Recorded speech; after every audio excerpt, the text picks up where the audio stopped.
Welcome back to my channel. Today we are reacting to parts of Amberlynn's new video. So if I disappear and I come back with my hair in a bun, it's a very strong indication that Amberlynn is going through depression. She's going through a low. She's not okay. She puts her hair in a bun a lot on a regular basis, so I don't think it's a good indication for anything at all. Just things that I'm going through. And no, this is not a bruise. It's exactly what you guys think it is. Whatever. Like, I always try to put foundation and it never works, ever. I literally don't get it because this foundation is amazing. Okay, just don't talk about it, or be a grown-up and ask your partner not to do this where everyone can see. You have enough space anywhere else on your body. I officially have movers. It does make things feel a little more real, and it's kind of crazy, not gonna lie. Things are moving kind of quickly. I'm a huge procrastinator. I feel like I work better under pressure, and the move-in date is coming up very soon, so I feel like that's why I'm doing everything like so close to then, because that's just the way that I am, the way that my body works. Like, I'll be sitting there all day and my brain is like, get up, you have to do this, you have to do that, you have to do that, and then you have to do this. Like, up here, hyperactive. I haven't drank since April 2022, but I did drink last night.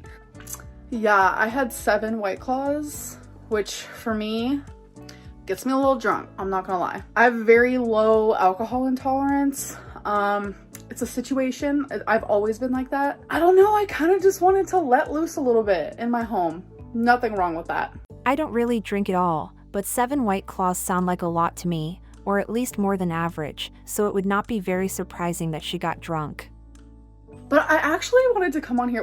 What I really wanted to say is, y'all are coming through on my Instagram sending me screenshots of Trisha Paytas saying that she wants me on her podcast. What? If you guys know me, I have always been kind of obsessed with Trisha Paytas. And then when the frenemies happened, very obsessed. But then there was a few things that made me not like her so much. But then, as you guys have heard, like in recent videos and like live streams, I've been saying, I get her. I get it. Mental illness. And she has changed a lot. And I don't know, just like in a recent live stream, I was like, I would love to be on her podcast. And then she literally said that she would love to have me.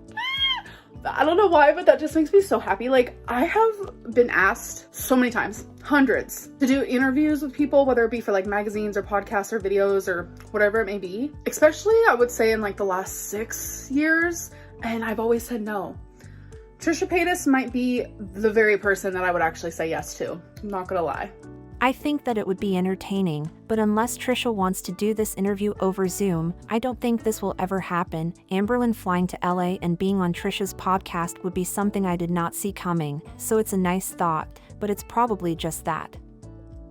Okay, I know it's looking a mess, but right now I'm just going through my jewelry officially, trying to decide what I want to take, what I want to get rid of. And so far in this bag, we have some like puffy earrings, a whole container of like backs for my earrings, chokers, stuff like that. Here we have tons of hoops. Tons of hoops. I'm definitely a hoop girly. And I haven't gone through any of these yet, so here's some hair clips. I'm not gonna keep any hair clips, so things I'm getting rid of, I'm just throwing away. How many times can she go through her earrings? She always makes it seem like she has a normal amount of earrings when she gets rid of them, but then within a few months, she needs to clean it out again, and it looks like there are way more than the first time. There have been quite a few people asking, like, how can you move on from Feline when you were so deeply in love with her?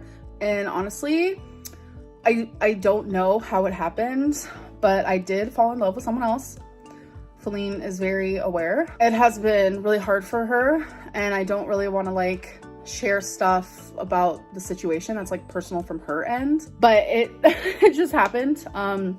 It wasn't meant to happen. I am still actively in love with this person. I am not with them though. Again, that's just more like personal things, but I do love them. They're truly, honestly, one of the most amazing people that I've ever known. It's just like hard to talk about it right now, so I'm not really going to, but feelings happen. I don't know how it happened. It literally just happened. And normally that's how falling in love happens. Next thing you know, you're like, oh, hot damn, I'm in love with this person. And so I'm actively in love with two people at once. I've never been the one. I've never been the one to experience that before. So it's different. I will say that. It's been really hard. It's been very hard.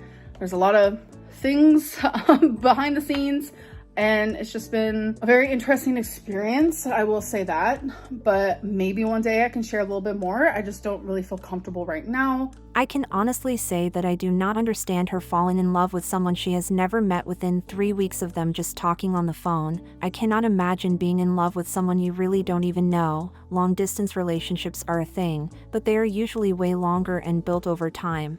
She is also still in love with Faylene. Does her relationship and emotional connection to Faylene, after living with her for years, really feel the same to her as the connection she has with a stranger online? It makes no sense to me, honestly.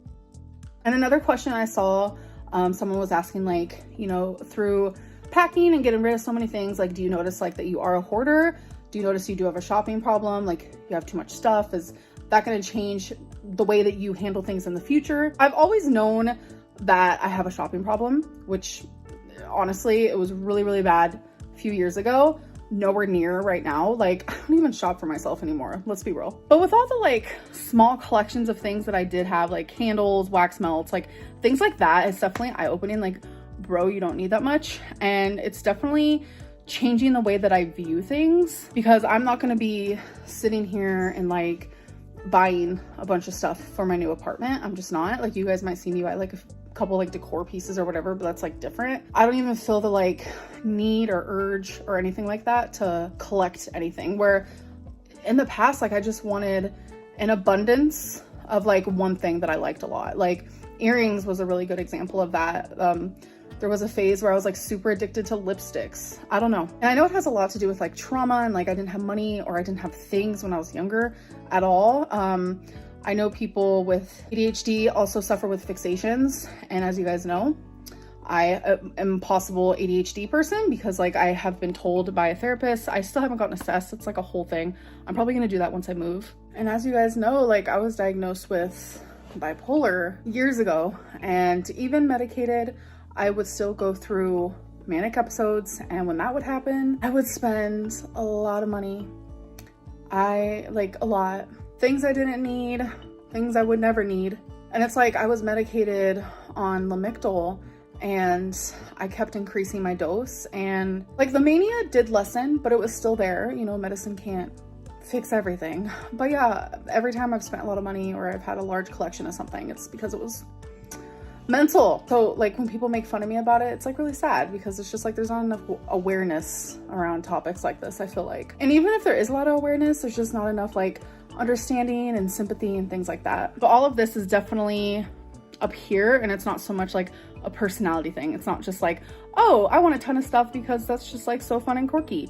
No, it's just because like I literally, if I ever went through a phase where I was buying a ton of stuff, it's like I felt like I couldn't control it, and it's like I had to have it. Of course, the shopping is connected to her mental health. The frustrating part of it is that she knows her habits and she doesn't change them. I would never judge her for her mental illness. However, there comes a point after the diagnosis where you need to take responsibility of the effects of the illness and your coping mechanisms, and unfortunately you have shown us your life for years. And I personally do not think that you have improved much on this aspect.